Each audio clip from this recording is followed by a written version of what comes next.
സ്നേഹപ്പെട്ട എല്ലാവർക്കും പ്രതിനിധിയിലേക്ക് സ്വാഗതം. സമുദ്രത്തിലെ മത്സ്യത്തിന്മേലും ആകാശ പർവ്വജാതികളിന്മേലും സകല ഭൂചര ജന്തുവിന്മേലും വാഴുവീൻ എന്ന് അവരോട് കൽപ്പിച്ചു. ഉൽപ്പത്തി പുസ്തകം 1-28 വാക്യം.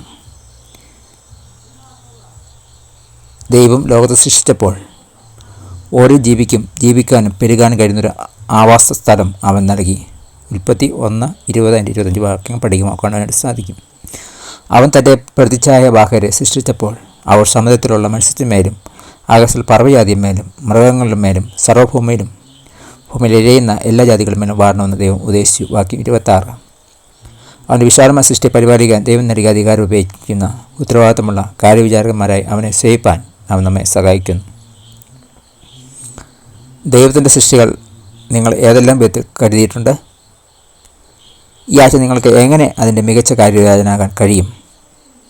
പ്രാർത്ഥിക്കാം. സകലത്തിൻ്റെയും സ്നേഹനിധിയായ സൃഷ്ടാവും പരിപാലനമായ ദൈവമേ, അങ്ങയുടെ സൃഷ്ടിയുടെ കാര്യരാജൻ എന്ന നിലയിൽ എൻ്റെ ഉത്തരവാദിത്വം നിറവേറ്റുവാനും അങ്ങ് ഞങ്ങളെ ഏൽപ്പിച്ചിരിക്കുന്ന ലോകത്തെ പരിപാലിപ്പാൻ മറ്റുള്ള പ്രയോജിപ്പിക്കാനും കഴിയുന്ന വ്യക്തിത്വമായ വഴികൾ ദയവായി എനിക്ക് കാണിച്ചു തരണമേ. Thank you. God bless you. പുതിയ ദിവസം പുതിയ അനുഭവങ്ങൾ ദൈവം നിറക്കട്ടെ. God bless in Jesus name. Amen.